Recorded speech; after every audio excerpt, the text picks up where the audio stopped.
I'm Paul Pearson, host of Star Time, and when I'm not hearing men compare women to residential real estate, I'm listening to Rainier Avenue Radio World. Has your small business experienced property damage? Apply for the Storefront Repair Fund to receive a $2,000 grant to help cover storefront repair costs. The Seattle Office of Economic Development is investing nearly $2 million to help businesses recover from the economic impacts caused by damages to their storefronts. Grants will help cover costs such as broken windows, broken doors, broken locks, and etching on windows. Applications will remain open until all funding is awarded. Application assistance is available in multiple languages at 206-684-8090. For more information and to apply for the Storefront Repair Fund, go to seattle.gov/economic development.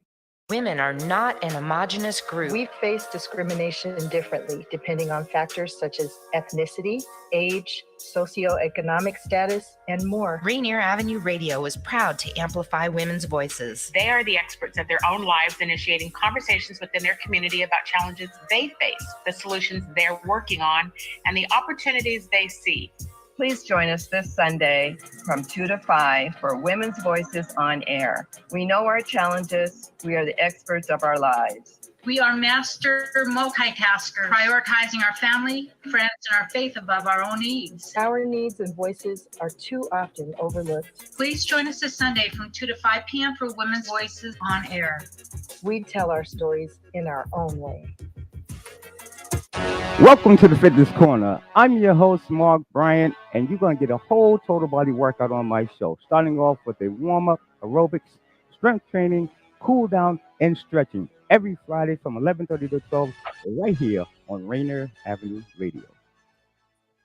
Atlantic Street Center has been serving the children, youth, and families of the Seattle King County area since 1910. We partner with families and communities to raise healthy, successful children and youth through services including counseling, early learning, youth development, domestic violence, and education support for school-aged children. Committed to serving the African American community, Atlantic Street Center provides services and support for all marginalized people. Learn more at AtlanticStreetCenter.org. Would you like to see when your favorite Rainier Avenue Radio show comes on? Check out our show schedule, updated weekly at RainierAvenueRadio.world. You're listening to HeartBeat Radio. I'm your host, Cindi Bright. HeartBeat Radio is a conversation aimed to take the pulse of corporate America. Opportunities for people of color, we're getting lost in the shuffle of change. I'm that provocateur of change. The hearts of corporate America are addressed. Access and opportunities will be accelerated for all people. Through HeartBeat Radio, you will gain a deeper understanding of what is necessary for change. Good evening, everybody. Welcome to HeartBeat Radio and Podcast. I am your host, Cindi Bright, and Joy and I are here this evening to do a midterm election reaction. I'm going to just give you a few thoughts before I bring Joy in to talk about my reaction to the election, and remind everybody that, again, HeartBeat, the show, focuses on progress for Brown and Black people, and we talk about this through the lens and the voice of the Black woman. Now, looking at results last night, you know, the Democrats did really well, better than I think some of us thought Democrats were going to do. I'll say we, I'm a Democrat. And the Republicans didn't do what they had laid out to do. Or did they? We still have the Senate and the House that are undecided. And I don't know if you all saw that President Biden stated today that he sees that people are frustrated and willing to make concessions with Republicans where it makes sense. I wonder what that means. 3 of the Senate races are still not decided. So we have Nevada, Arizona, and Georgia. And the intensity of the Georgia race has now, it's so neck and neck, and neither reached the 50%. So now there is a runoff December 6th. And so we have to wait 3 more weeks to see what that is going to bear. The president of the National NAACP, Derek Johnson, sent an email out this morning. And he talked in that email about the continued voter intimidation, issues with mail-in ballots, and the inefficiencies that are disproportionately affecting communities of color. Did Black community turn out to vote in this election? I believe we did. I was looking at some of the numbers. That number has been increasing in Georgia since 2016, despite efforts to keep them at home. White supremacists have doubled down, and we all know they're going to get bolder and more brazen towards American citizens for the next presidential election. Reading some of the feedback and commentary online today about Donald Trump screaming and yelling at everybody and not happy, that is going to ignite even more. But a few questions, some stats I look at, and some things I want to state. I'm going to start off talking about the national level because Joy and I this evening are going to talk both about the national elections and the local elections. We'll start with the local, but let me just kind of jump into a few things that I was looking at today. So we all saw Ron DeSantis won in Florida, and we all know he's going to make a run for the presidency in 2024. What's happening in Florida? Did you see the increase in the Latino vote that supported him? And with the increase of that Latino vote in Florida, what will be the impact of that when he announces his candidacy for the president of the United States? And will Latinos line up with him? Has this country treated Latino voters, Latino people, the same way they treat Black people in this country? What is that going to mean for us? The Latino vote increased by 15 percentage points in Florida after Joe Biden won it by 7 points. That's a pretty big number. What kind of impact is this going to have on the presidential race? Will Vice President Kamala Harris run in 2024? Will Mike Pence? Are the Democratic wins at the expense of or because of Black women? That's what we talk about on this show. How are highly touted, capable Black women running and yet not getting across the finish line in key races? A look at their fundraising efforts showed that they have outraised all of their opponents. I have those numbers. What's really at play? What's really going on here with those Black women? Let's talk about the 3 Black women in 3 very big races across the country. Let's start in North Carolina, the Senate race with Sherry Beasley. She lost that election. So Ted Budd, 50.7%. to her 47% of the vote. But her fundraising numbers were over $34 million.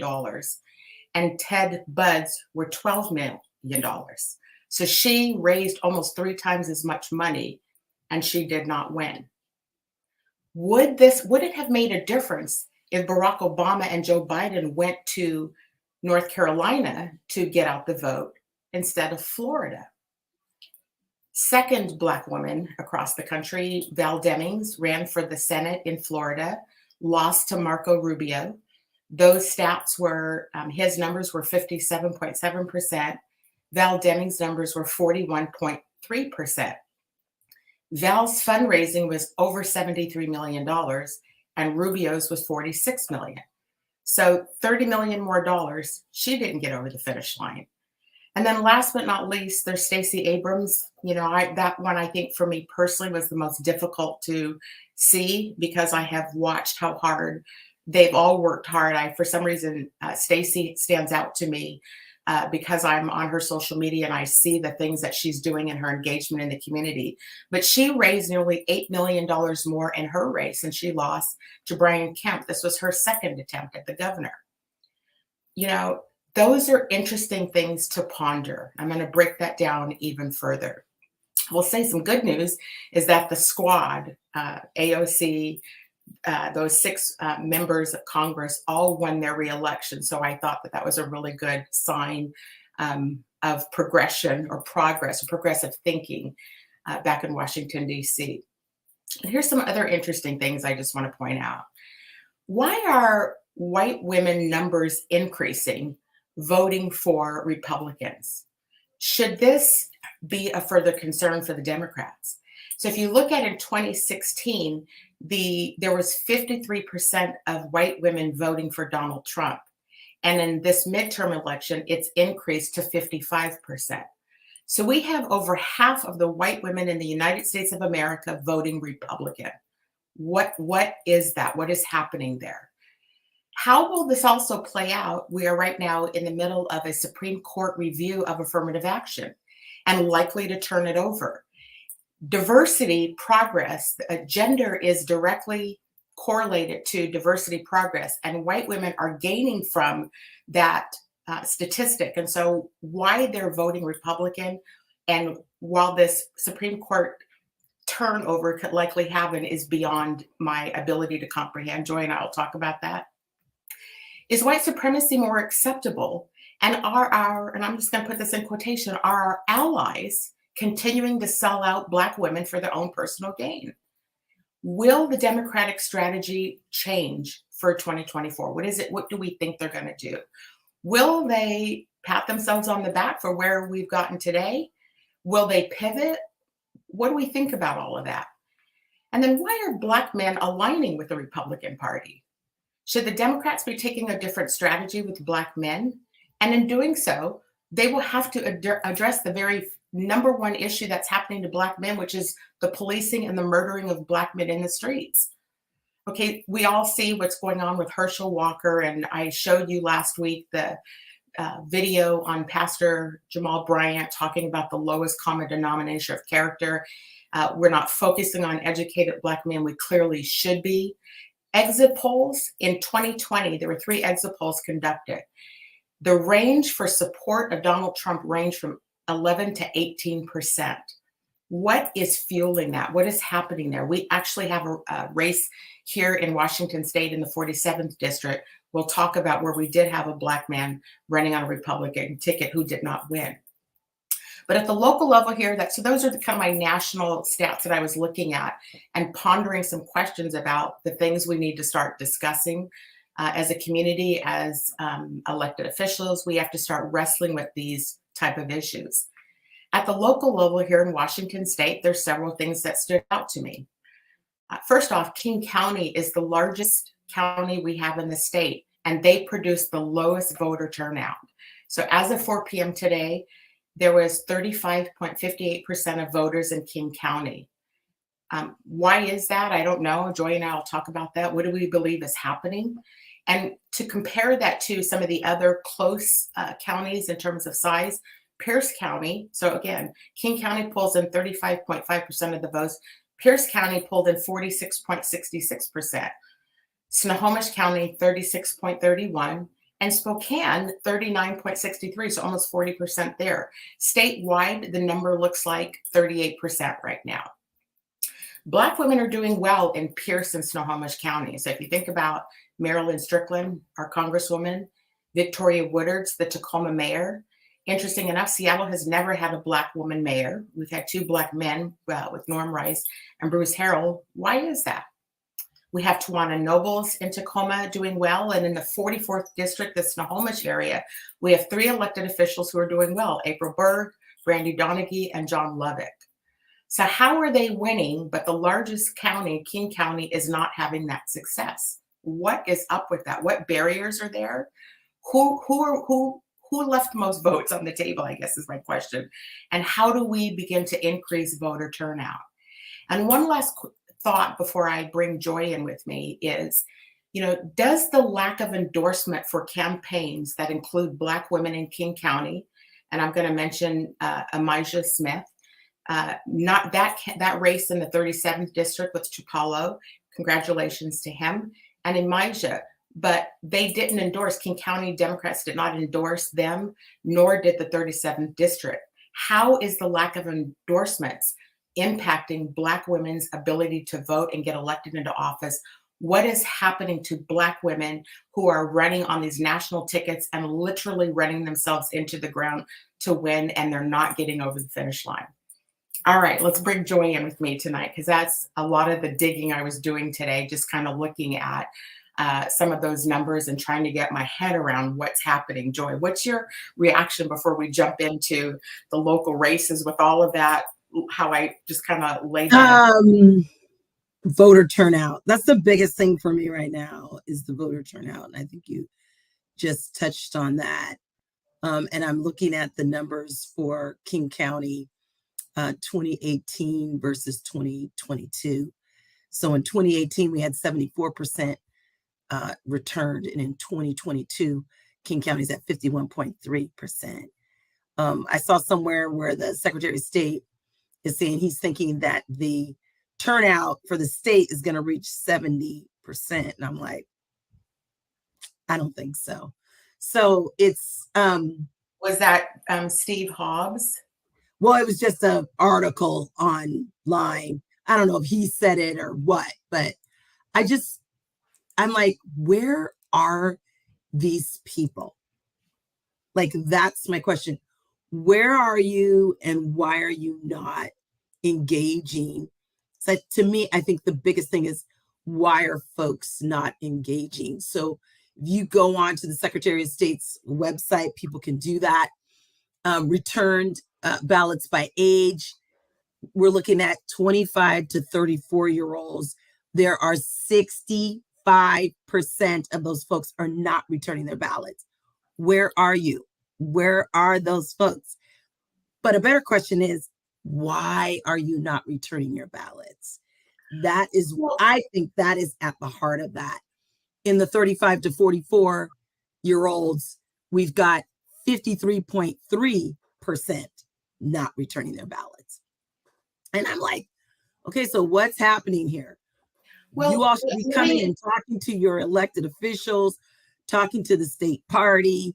What is driving you in the most easiest state to vote in to not return your ballot? You know, the reason why I wanted to really highlight those 3 Black women's campaigns and talk about the, Ron DeSantis numbers, the Latino increasing, to answer your question that you're raising, are those issues a factor into why that is happening? Let me say that different. So if people are not returning ballots, or not interested in the elections, look at this. I call it like, it's like moving this way, right? Like you look at the Latino vote is moving.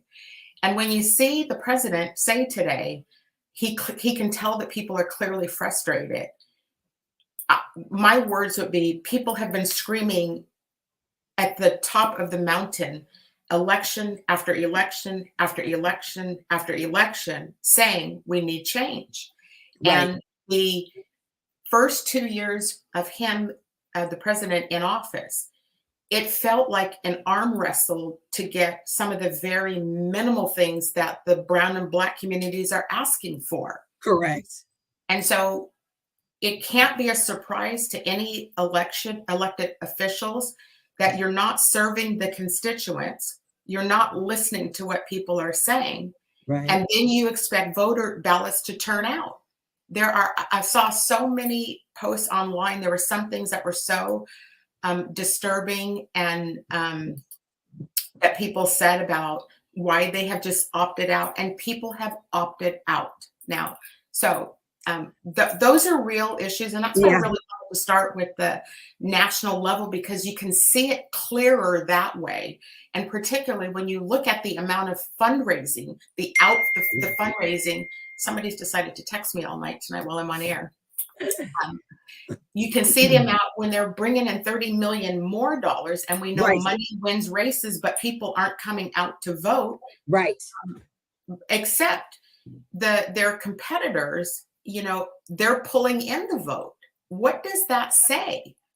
Right? Like, so. Because it's not like Stacey Abrams wasn't doorbelling. She was always posting. She was doorbelling. She was at events. She was talking to her constituents. She was talking to folks. And if anyone understands what the normal regular voter is going through, pocketbook issues, is definitely Stacey Abrams. She has her finger on the pulse of those pocketbook issues. But again, why could she not? She could pull in the money, the fundraising, but she couldn't pull in the votes. And that I want to bring on this comment. Surprised. I was upsettingly surprised. Let's bring on the comment that I'm reading in the chat from, I can't tell who it's from, but they are referencing Hispanic. In Florida, we are Hispanic. So if I've used the improper term, my apologies to that. We understand it's not monolithic. As a Floridian, the GOP has held on to power for 32 years. because of the Florida. Cuban Hispanic vote in the 3 most populous counties. South Florida, solidly Cuban Republican. It's a complex issue. I agree with that. I did read today about the numbers that I quoted around Latino turnout for DeSantis is a real statistic. And so, I mean, he's pulling it in, and I can't speak to it. Again, I asked the question, is this country treating Hispanics? Are we treating Hispanics the same way we're treating Black people? And if the answer to that is yes, which I believe it is, we treat brown and Black people so horrible, and then we want brown and Black people to fix it all, to step up, work 120 hours a week. And then while we're doing that, there is an increase in white women turning out to vote Republican. And so it's beyond the convergence, right? It's going this number is going up. So when this is going up, this is going down. Right. How long can we sustain politics as usual? How long can we deal with or have to have a dialogue about brown and Black people being left behind? And go ahead, Joy. No, go ahead.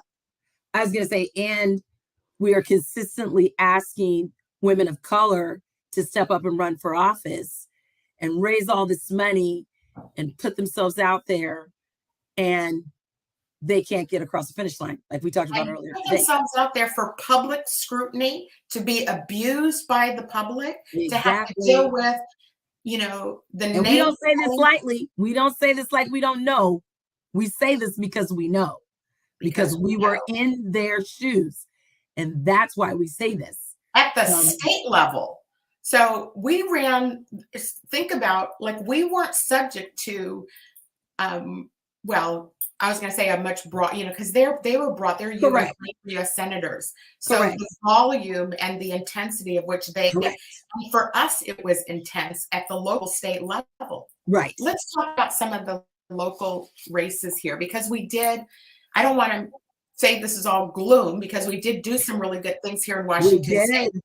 I just think it's important that we have the conversations about the trends, our perspectives on it as Black women. We are bringing a voice forward that is being left behind, and the average person who's not on a podcast or a radio show every week, or bringing legislators on, can't get heard. And so we're doing that.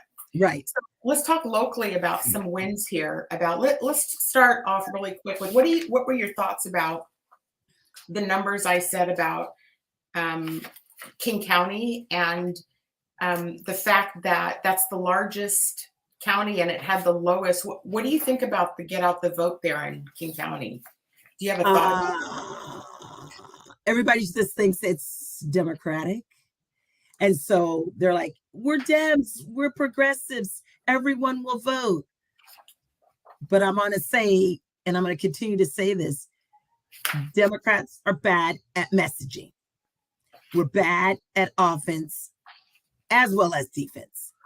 We have to get better at messaging, and we have to get better about speaking facts, even if they're negative, speaking facts and showing folks' true colors, candidates' true colors. So if you know a candidate has voted against what is good for this state, what is good for voters, they voted against it, we need to put it out there. I'm sorry. We just need to state the obvious. Is it messaging, Joy? It is. We're not good at it. Let me break that down a little bit, because a couple weeks ago when I did when I had the senators on, when I did the election prep, I got a lot of feedback about that show. And I would say that the most consistent piece of feedback that I got from listeners is that it wasn't the messaging, it's that they are talking in a way that doesn't answer questions of people. So they are talking at the surface. They don't get real.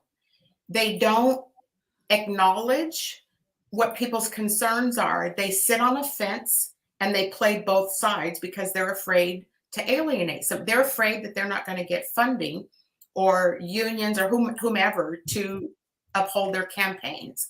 So even the messaging piece, their talking points have been the same talking points. We happen to have this time, abortion was on the ticket, and we're able to, leverage that. So I think the Democrats did a good job doing that.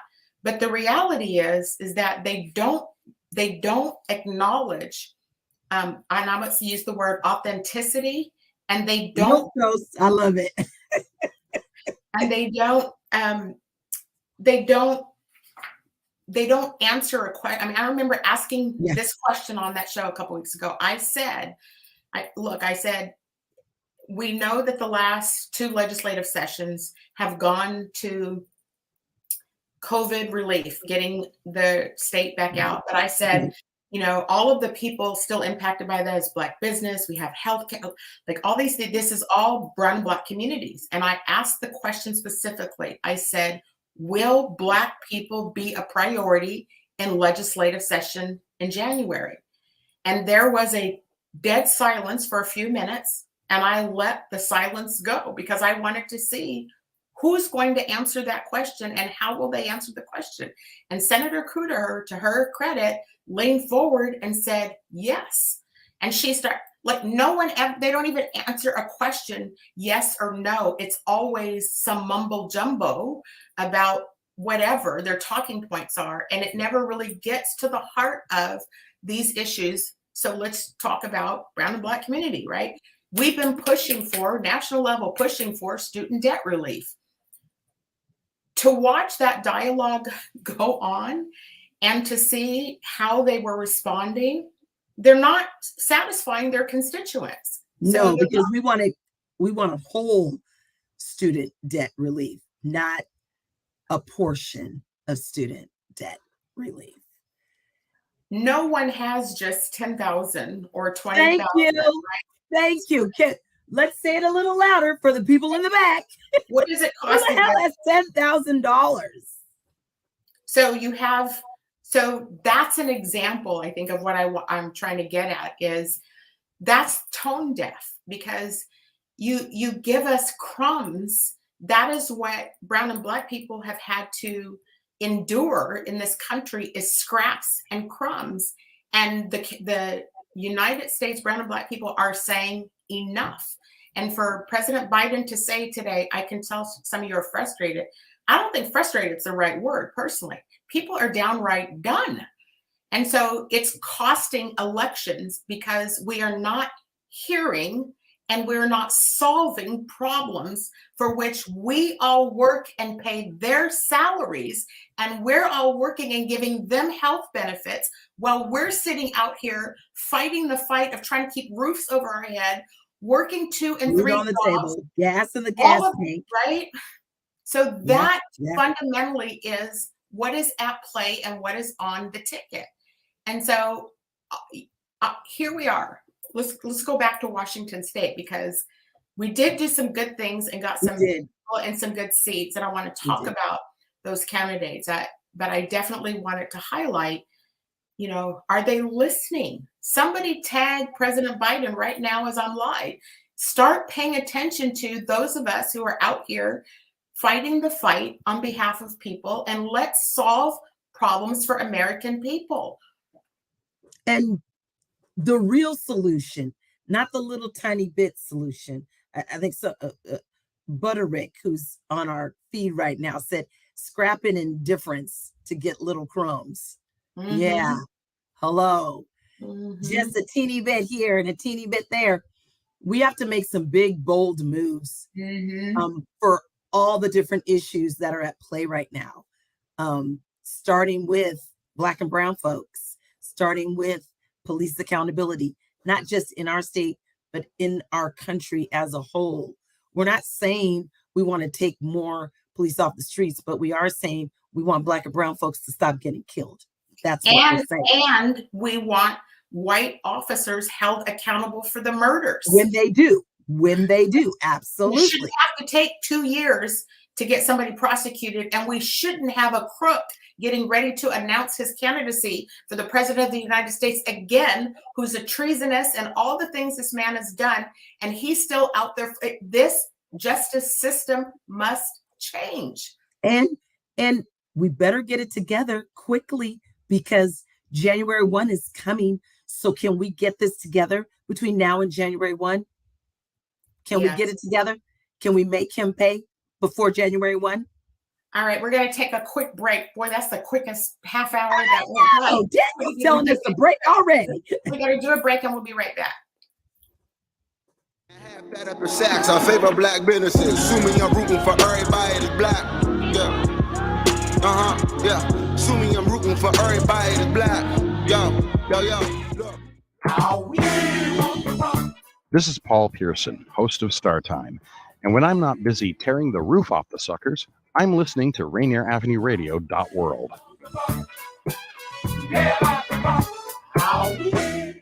Hey, Seattle, Shop the Beat is back. Shop the Beat supports the economic recovery of small businesses, local musicians, and neighborhoods throughout Seattle. This program matches small retail businesses with local musicians to host free in-store performances during peak shopping hours to help increase foot traffic and sales for retailers and provide competitive pay for musicians who were significantly impacted by the pandemic. The City of Seattle Office of Economic Development is currently accepting applications from musicians and small businesses who are interested in participating.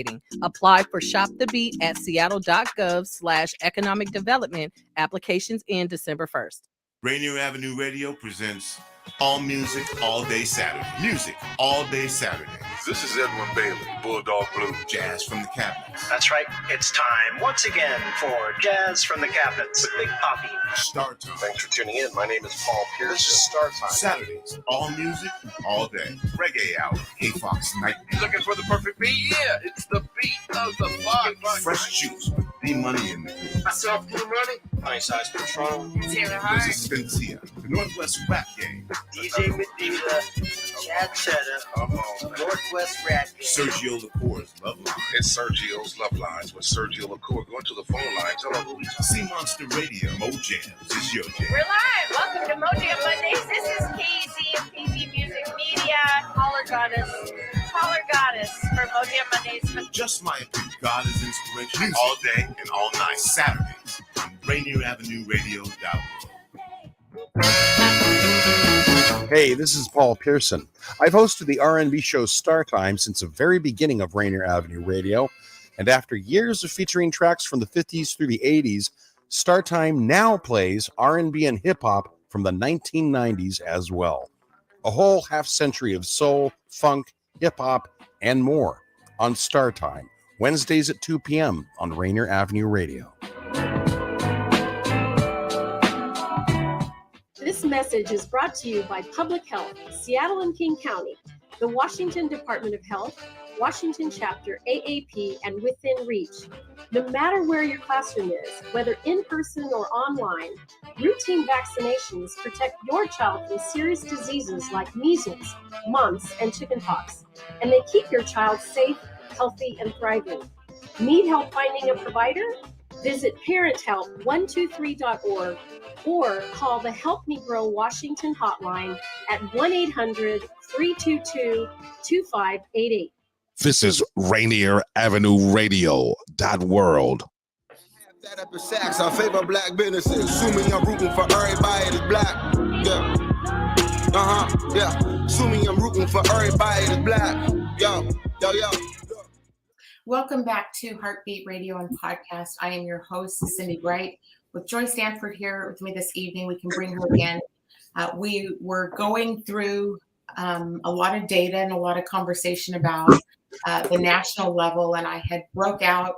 It took me 12 minutes to get through all of that. I was watching the clock, and I thought it was only going to take me 5 minutes.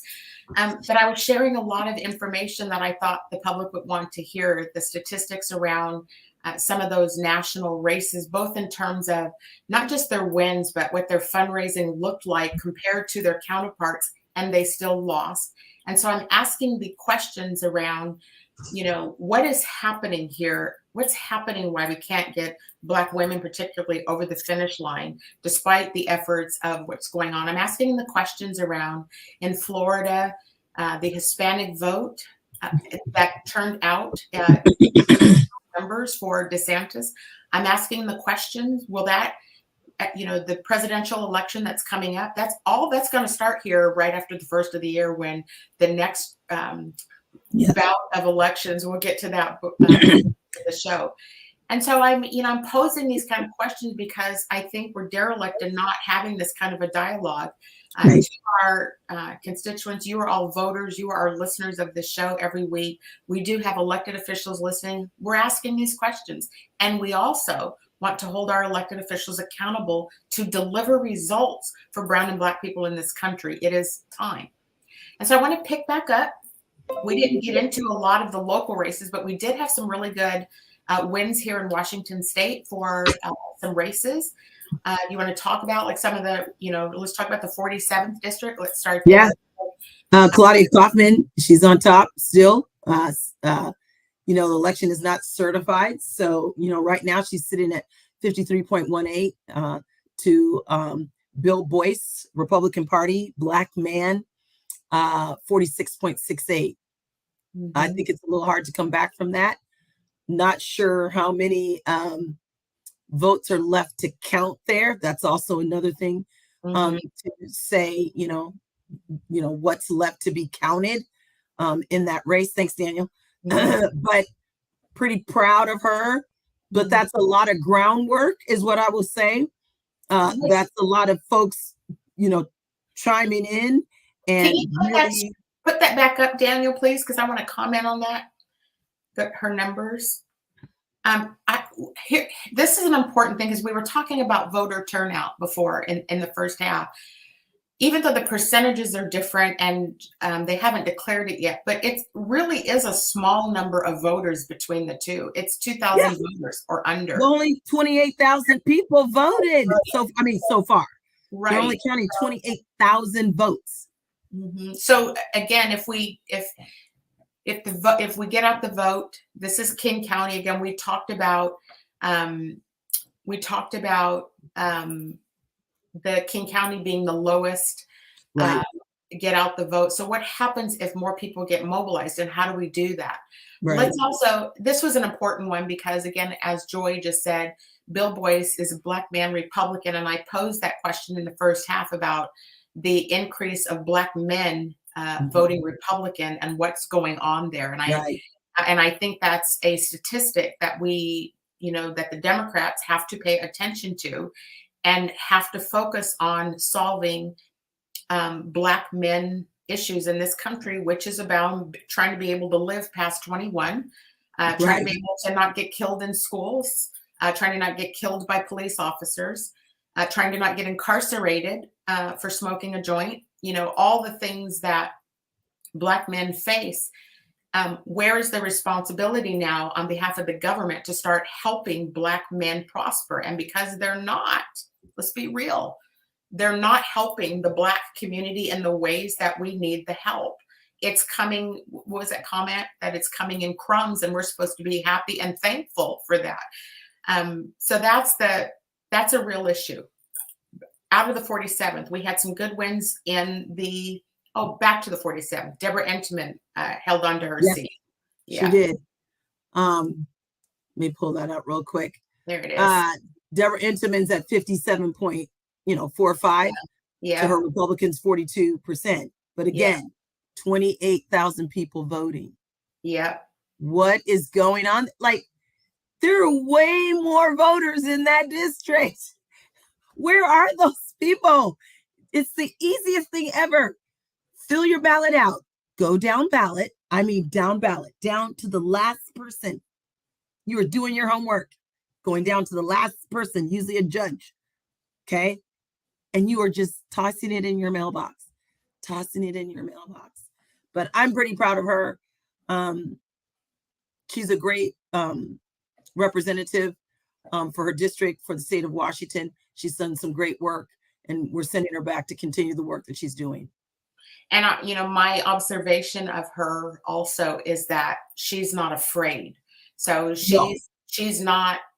She's a quiet force. That's how I think of Deborah Intiman. She's a quiet force. She is a quiet force. She's very thoughtful. She's intentional, and I love it. I love it. I love every bit of her. So let's go to the 30th district, because the 30th district, we're really proud and happy for Representative Jamila Taylor. Absolutely. Along with her seat, she has been serving as the representative. She is also has been the chair of the Black Caucus. And I'm going to say, on a personal level, you know, when I met her in her first run, I have watched her grow as a person and as a legislator, like leaps and bounds. And so we're really happy for her that she pulled off another win, as did a new, she's a returning legislator for the position 2. Christine Reeves came in and won that seat in the 30th district. Easily. Yep. 57%.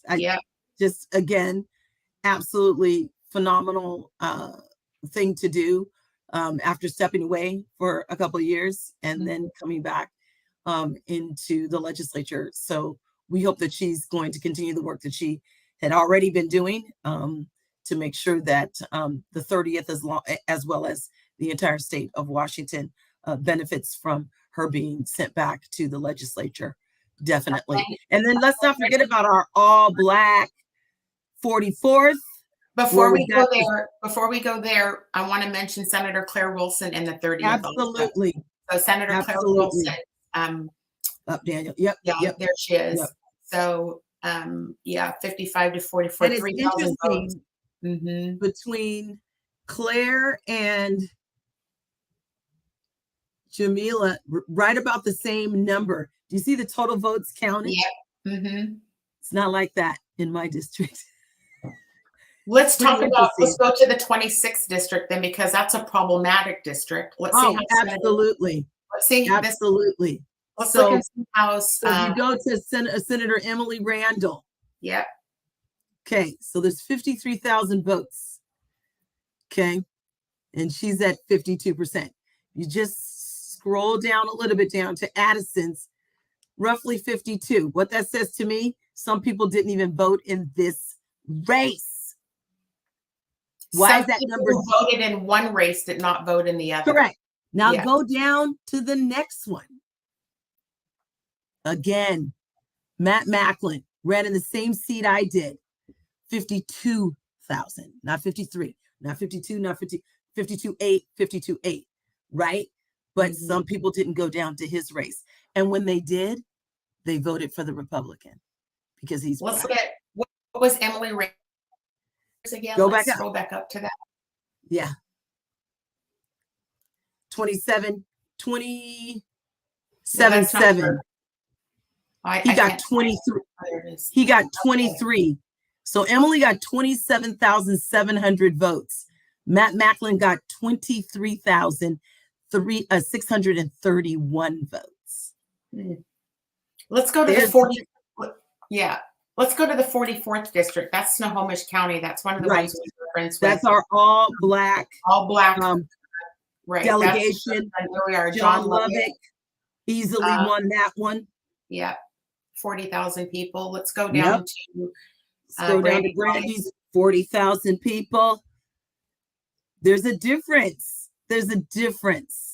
40,000 people. Snohomish County is what's interesting about having an all black slate is that they're not in a black area. They're in a predominantly white area, the Snohomish County, and they're pulling out the voters. So again, I asked the question, how is Snohomish County?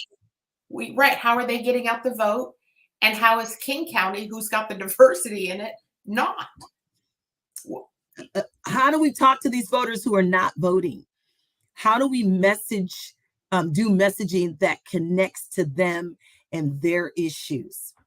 That is a listening tour that has to be had. I'm going to come at it different because I don't disagree. We have a problem with the voters, but I'll go back to what I was saying in the first half.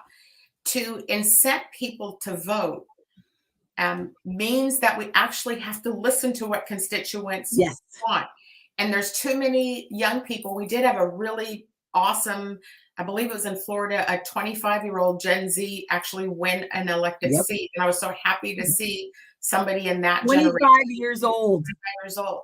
But to make the point about, people are not voting. And when you even looked at the one race we looked at where they're voting for one person on the same ticket, but not the other, I interpret that they're throwing their hands up. They're just like, I don't want anybody. And so I'm just not going to do it. It's either that or I'm not going to vote for the Black person. Maybe. Yep. Yep. Not sure they can pull it off. So we're not ready yet to hold leadership positions, right? Correct. We talk about it all the time. Correct. Yeah. But we got that when we ran too. So, Yes, but we did. I am super happy with the folks that we did. We're sending back our national delegation. Patty Murray, Derek Kilmer, Dr. Schreier, Del Bene. What I would say particularly about Del Bene and Kim Schreier is we need them to have more of a presence outside of just election time. I hear thoughts, I hear people saying those things that, we only see you when it's election. Where are you when, do you come listen to your constituents? Will you come talk with us?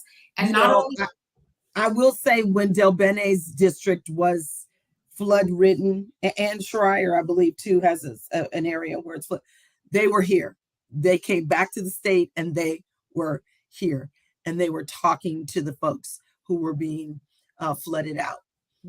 I do know that. I was in the room last night with when all this was going down, where the election results are coming in. It was the first time I've done that. And it was actually so interesting. I had so many observations of last night.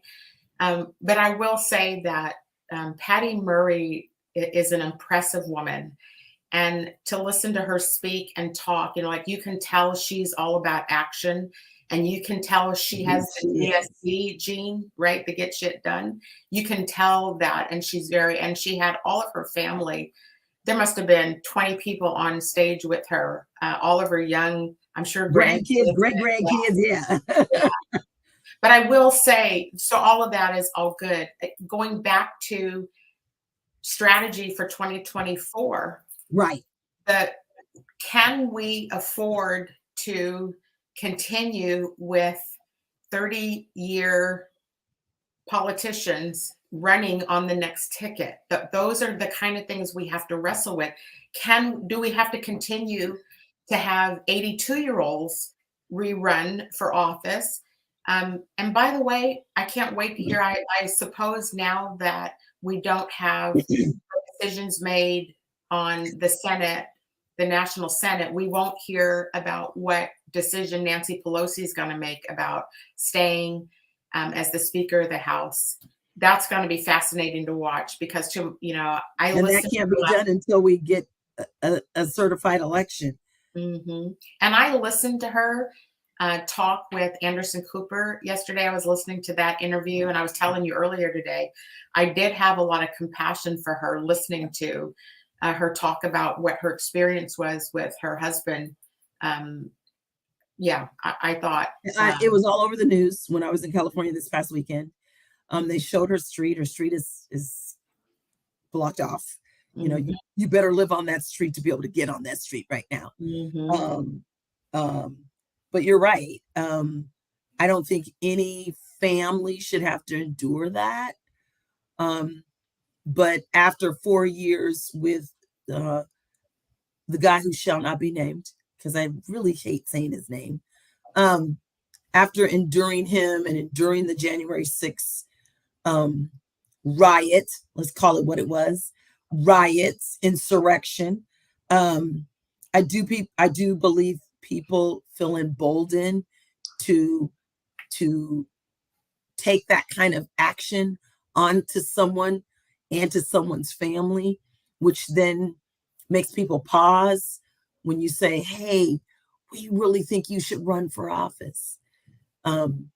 Because they're like, well, wait a minute, what is that, have like, whoa, I don't know if I want to do that, because you put your family is just center stage, just like you are. I mean, again, I say this because we live that statewide. Here for us, when we were running, our family was, maybe not center stage, but definitely people knew who they were. And so it's the thing. It's definitely something that folks are going to start thinking about. Mm-hmm. And for that to happen, you're right. I just, like we said earlier today, we respect her, highly respect her. Mm-hmm. At the same time, we feel that compassion and that empathy toward her and her husband, because he didn't deserve for that to happen. And at the same time, we question absolutely whether it makes sense anymore to continue to have, I said earlier today, I have a lot of respect for her. Like, I respect Hillary Clinton a lot too, because to watch what these women go through to get to elected and what women endure is unbelievable. That's not even the right word to describe it. What women endure is so much hell to be in leadership positions. And so, but, again, back to President Biden's statement today. I see a lot of you are frustrated, and I'm willing to start making some concessions with Republicans where that makes sense. What does that mean? Yeah, because if the concession is on the backs of Black and brown folks, I'm sorry, no concessions. If, though, for everything we're describing and talking about with, the thugs that were at the Capitol, Right. and if brown and Black people are still lining up with a party, because they are lining up with a party that behaves that way, that is not frustration. That has escalated to a whole nother level of anger, and it's a level of disgust, and people are done. And so, are we pushing people? Have we pushed people to a breaking point now? Because we have inflation. There is not enough support. Black businesses have not recovered fully. Right. We've got massive layoffs happening now. We have started the remnants of a recession. What is 2023 going to bring for brown and Black people? And what will it take to get more than the $10,000 crumbs that the lawsuits are attempted to try to stop that? Are they going to require student debt to start getting paid again in January? Like, when you're in the middle of all of this and the most marginalized group of people are continuing to suffer deeper. Mm-hmm. And so, as far as I'm concerned, it's erupted. Like, we're not at a breaking point. It has boiled over. And so when you get to the point where things have boiled over, I've said this before, maybe a little bit controversial to say it, but we've already entered a civil war. We're just in a phase, when you look at the phases of civil war, we are so close to the violence erupting on both sides of the aisle, because people, they're not voting. They're not caring about this elective system. They're suffering. Their families' health insurance is going up. Even on the exchange, it's going up in January. What can you do? Are our wages increasing at the same rate as? No. No, we are not keeping up with inflation. We are not keeping up with inflation. And that's a problem. That is a huge problem for people who are just barely surviving. Mm-hmm. Housing is going up. People are still just barely surviving. And then people want to know, I'm driving down the streets of San Mateo, California, and I'm like, why are there all these cars? Because there are 6 people, maybe 8 people living in a 3-bedroom house. That's why, because there isn't enough housing, and the housing that is available is expensive, because that means your Facebook and your Google and your all those techie companies, all those folks are taking the housing because they're able to pay $3,000 and $4,000 a month for rent. Other folks aren't. Teachers, firefighters, nurses, they can't pay that kind of rent. Hello? Restaurant workers, hospitality workers. That's right. All the people waiting hand and foot on the people who can afford it. again, that's another, that pushes into the anger category that that is exactly what was going on in the 50s and 60s. You have the Jim Crow stuff right here. This is what we're right talking now about, is Jim Crow. You have an elitist group of people that can afford to go out and pay, you know, blah, blah, blah, blah, blah. And then you have the people that you expect to do your nails and, you know, wait on your hand and foot, and you're not keeping up. And what is the role of the government in this? Again, I come back to, what's the role of the government? Where are they? When will they show up for these issues that we're talking about right now? Because taking 2 years to forgive $10,000, that's still on the books of people right now. It's just in forbearance, but taking 2 years to get to $10,000 per person. And I don't want to hear one Republican talk about the deficit in this country, given what Donald Trump did to this country's deficit. Hello. Let's just not even try to go down that. Amen. You know, the one thing that really just bugged me this